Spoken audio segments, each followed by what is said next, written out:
Shri Jayram Ramesh. Thank you, sir. Sir, I rise to speak on a discussion that is entitled India's Glorious Space Journey Marked by Successful Soft Landing of Chandrayaan3.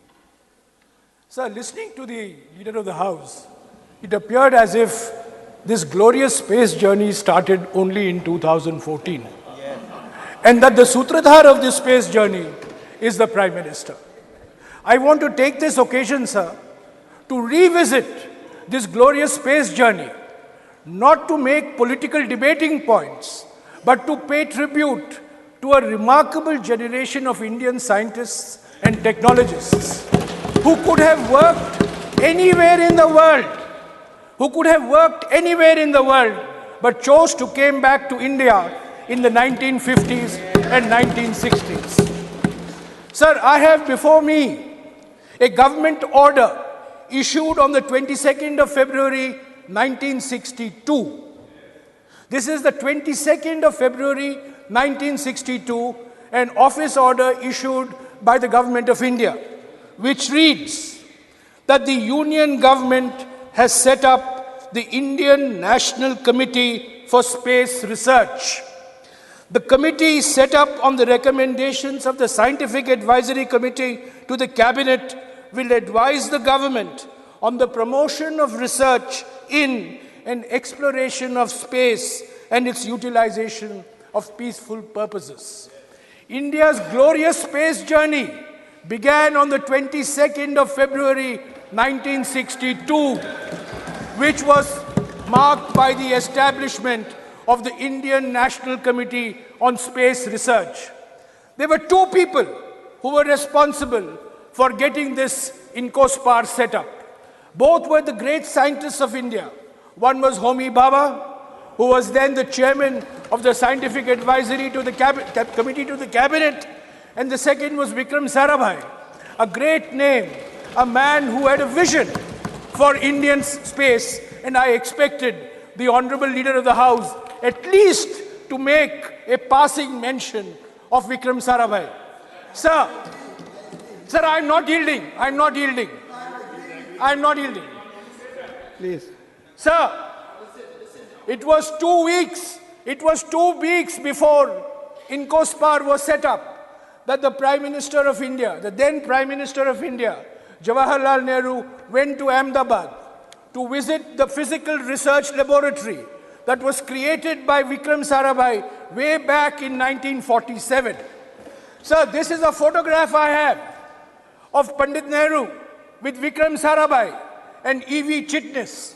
In the old Parliament House, you could have seen this photograph. But in this new Parliament House, we need a telescope to see each other. I don't have a telescope, sir, but you can take me for my word. This is a photograph of the Prime Minister of India with Vikram Sarabhai and Professor E.V. Chitnis, who is 97 years old and is still alive. He is one of the key figures in this space journey. And in fact, Professor Chitnis's greatest contribution to our space program was the recruitment of a young engineer from the Madras Institute of Technology named APJ Abdul Kalam. Sir, after the establishment of INCOSPAR on the 22nd of February 1962, the second milestone in this glorious space journey was on the 21st of November 1963, when India launched its sounder rocket from Thumba, near Trivandrum. This was called TERLS, the Thumba Equatorial Research Launching Station. This was the first sounding rocket launched way back on the 21st of November 1963. And this was made possible because of Vikram Sarabhai, because of H.G.K. Murthy, because of the Abdul Kalam, because of E.V. Chitnis, and a large number of scientists and technologists. So ISRO was created on the 15th of August 1969. This was when Vikram Sarabhai created the Indian Space Research Organization to give a developmental boost to the Indian space program. So the Indian space program is the only program in the world that has not come out of the military sector. It has been a civilian program all through. The Indian space program is the only program to have a developmental thrust, the use of space for remote sensing, the use of space for rural development, the use of space for communication, for weather forecasting. This is being the hallmark of India's space program going back to the creation of ISRO on the 15th of August, 1969. So, on the 25th of December, 1971, unfortunately, Vikram Sarabhai passed away very suddenly at the young age of 52. He died of a heart attack in Kovalam Beach, near Trivandrum. The Indian space program was then faced with a huge crisis. It had lost its Karta Data. It had lost its Nirmata. It had lost its visionary, Vikram Sarabhai, who had lived and dreamt of India as a space power. It was then that the then Prime Minister of India, Indira Gandhi, took what I consider to be the most important step that has made India the space power that we are all proud of today. So she wrote a letter to an Indian scientist who was then taking a sabbatical at the famous California Institute of Technology in Pasadena in California. The name of this scientist is Satish Dhawan, and it is in his honor that our launch center in Sriharikota is called the Satish Dhawan Launch Center. So, Indira Gandhi wrote a letter on the 7th of January 1972, and I wish to quote a few lines from this letter. This is the Prime Minister of India writing, "Dear Dr. Dhawan, Vikram's sudden and tragic death has deprived our entire space research program of leadership. You are aware of the heavy investment we have made in it. The 10-year profile of the development of space shows the extent of our commitment. We cannot afford to allow the entire organization to crumble. I should like you to accept the stewardship of our space program, which I am proposing to separate from the Atomic Energy Commission. Till 1972, space and atomic energy were together. But it is in 1972 that space gets separated from the Atomic Energy Commission. It will be for you to structure this new organization. Please let me know urgently when I may expect you to return and what arrangements you would like us to make for the interim period. I hope you will respond to an emergency situation in a sensitive area of national importance." This is a letter written by the Prime Minister of India to a scientist taking a sabbatical in California, who was then the director of the Indian Institute of Science, Satish Dhawan. Sir, Satish Dhawan immediately accepted the offer of the Prime Minister. He put some conditions that he would like ISRO to be headquartered in Bangalore. He would not like to be posted in New Delhi, that he would like to continue as the director of the Indian Institute of Science, and he would like full freedom to run ISRO the way it should be run. The Prime Minister of India accepted and acceded to all these conditions. So when he came back to India, when he took over as chairman of ISRO, her secretary, Mr. P.N. Haksar, sent Mrs. Gandhi a note. And I was fortunate enough to get a copy of this note in the archives. And Mr. Haksar wrote on the 25th of May 1972 to the Prime Minister, "Dr. Satish Dhawan is an extremely sensitive human being. Hitherto, he has led a relatively cloistered life, devoting himself to the pursuit of his own scientific specialty in the field of aerodynamics. I know he has many doubts and hesitations in accepting the responsibility of heading our space organization.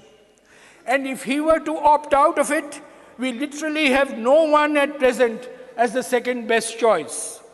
It is therefore of vital importance that our Prime Minister should express in her own way her appreciation of the high sense of duty which has led Dr. Dhawan to respond to the PM's call to him.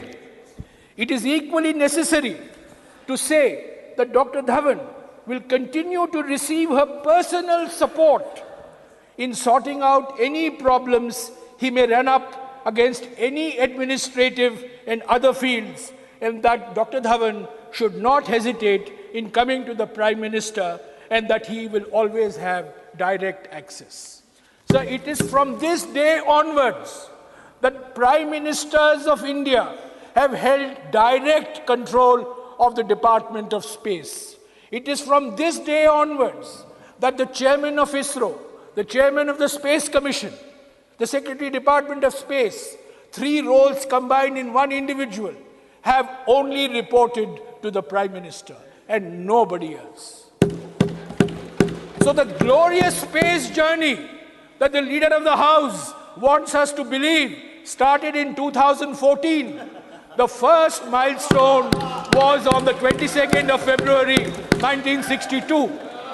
The glorious journey that the Leader of the House wants us to believe started in 2014, had its second milestone on the 15th of August, 1969, with the creation of ISRO. The glorious journey that the Leader of the House wants us to believe begins in 2014, had its third milestone in 1972, July, when Satish Dhawan became the chairman of ISRO. Sir, the success of Chandrayaan3 is based on the competencies, the capabilities, the capacities that have been created over a 60-year period. We launched satellites, but we first launched satellites on Soviet rockets. We did not have a satellite launch vehicle. In July of 1979, our first SLV launch failed. Dr. Kalam was in tears. So Dr. Satish Dhawan said, I am your leader. I will take responsibility for the failure. You sit at the back. That is leadership. In August of 1980, the SLV-3 succeeded. Dr. Dhawan said to Kalam, Kalam, you take credit for this. I will sit at the back. This is leadership. Leadership is not taking credit when things are going good and run away when the things are going bad. Leadership is when you have the courage to take the responsibility for things that are going wrong as much as you take credit when things are going right. So this is the milestones of a successful journey, sir. There have been many scientists, and I want to recall. I have mentioned Homi Bhabha, I have mentioned Vikram Sarabhai, I have mentioned Abdul Kalam. There is a great scientist of India who is forgotten today. He is the only scientist who has worked and contributed for a nuclear program as well as for our space program. And if you go to the Vikram Sarabhai Space Center in Thiruvananthapuram, you will see a statue of him in the space organization headquarters. His name is Brahma Prakash. He's probably one of the greatest metallurgists that India has produced.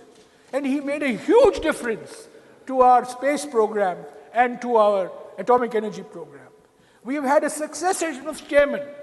We had Satish Dhawan, U.R. Rao, Madhavan Nair, Kasturi Rangan, Radhakrishnan, Shivan, and now of course we have Somnath. Each of them have made contributions because the political leadership has given them the freedom to make those contributions. Sir, I also want to say that India's space program has always had a developmental orientation. It has always been space for development, space for communication, space for rural development, space for weather forecasting, space for identifying sources of water. Indian scientists and technologists have never seen India's space program as a symbol of Indian nationalism. It has always been seen in a developmental perspective. It has always been seen as an instrument of fulfilling developmental aspirations. And that's why we had INSAT, the Indian National Communications Satellite. And it is because of INSAT that we improved our weather forecasting. We located sources of water. We created new maps. We created platforms like Bhuvan. So while it is natural for all of us to take pride, I would like to urge all of us to please look at our space program fundamentally as an instrument of development and not as an instrument of muscular nationalism. This has been the hallmark of India's space program for the last 60 years. And let it be in that spirit with which it was founded by our scientists and technologists. So, I am entirely in agreement with the Prime Minister when he said yesterday that the Chandrayaan3 achievement creates a new excitement for science. But sir, what is the point creating an excitement of science when you're removing Darwin's theory of evolution from textbooks? What is the importance of creating excitement of science when you reject Newton, you reject Einstein, you think all knowledge was available to India 2000 years ago? Sir, that is not a scientific temper. Scientific temper is the spirit of inquiry, is a spirit of questioning. We have had glorious tradition. We have had glorious tradition in mathematics. We have had a glorious tradition in metallurgy. We have a glorious tradition in astronomy. But, sir, let us take pride in our past, but let us not think that all of modern science, all of modern technology was known to us 2000 years ago. We have to move with the times. That is the scientific temper. That is the scientific spirit. If you reject science, if you do not give your scientific institutions freedom, if you do not allow scientific endeavor to flourish in a spirit of professionalism, you can have all the Chandrayaans of the world, but it is not going to make a difference to the minds of the young. So we have to create a scientific spirit, the spirit of questioning, the spirit of inquiry, the spirit of doubt. That is the spirit of science which I hope will be created by this excitement. So, along with Chandrayaan3, let us not forget Chandrayaan1. Chandrayaan1 was launched in 2008. And I have no hesitation in saying that the first announcement of Chandrayaan was by Prime Minister Atal Bihari Vajpayee on the 15th of August in 2003. After 2003, you had Chandrayaan1 in 2008, you had Chandrayaan2 in 2019, and you have Chandrayaan3 in 2023. What does it mean? It means there is continuity in governance.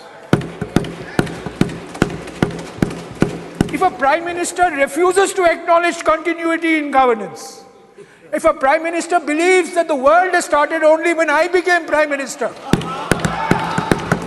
if a Prime Minister believes that Indian science has become great, that the Indian space program has become great only when I became Prime Minister, sir, I beg to differ. Let us take, along with Chandrayaan1, Aditya L1, which was also a great success. We have not mentioned it in your resolution. But this Aditya L1, the solar laboratory, which was launched 1 week after Chandrayaan3. So when did Aditya 1 start? Aditya 1 started in the year 2006. It took 17 years for Aditya L1. Sir, Sir, can I finish? Sir, it took 17 years for Aditya L1 to be conceived, to be planned, to be executed, and to be launched.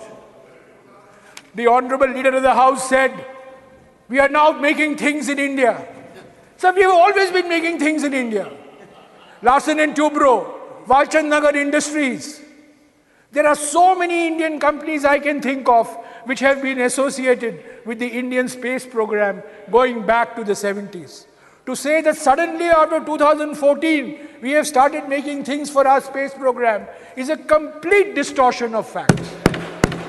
In fact, the Indian space program has always been based on creative partnerships with the Indian private sector and Indian public sector. Our nuclear reactors are made in India. Our rockets are made in India. Our launchers are made in India. Our satellites are made in India. And they were being made in India before 2014.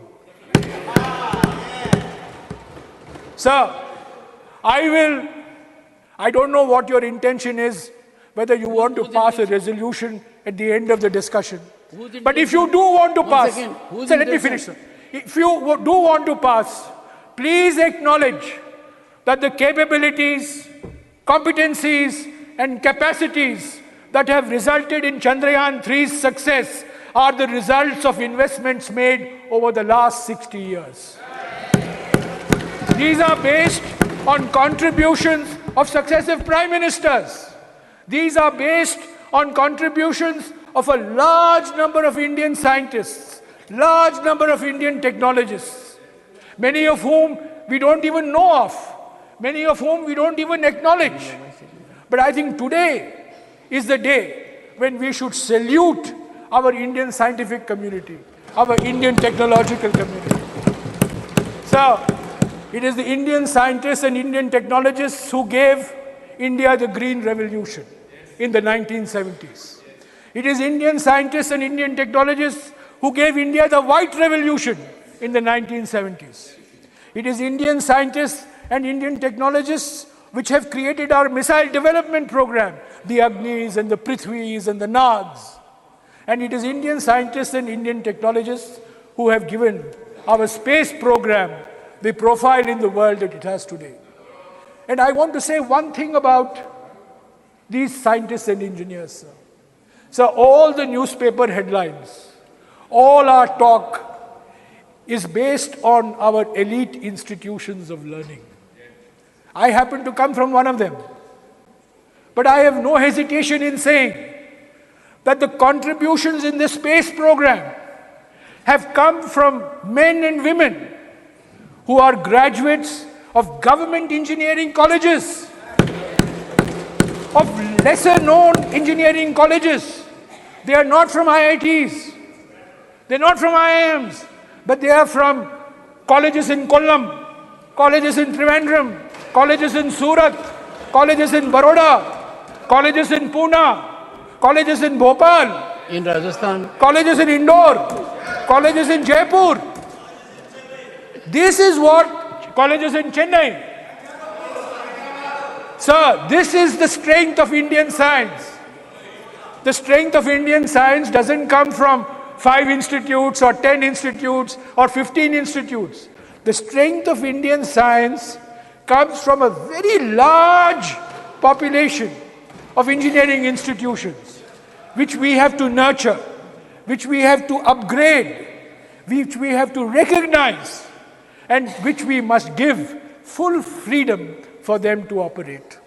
So, sir, I associate myself with the sentiments of the Leader of the House, who has not heard whatever I have said because he's been busy in conversation with the person next to him throughout. He has been busy in conversation throughout.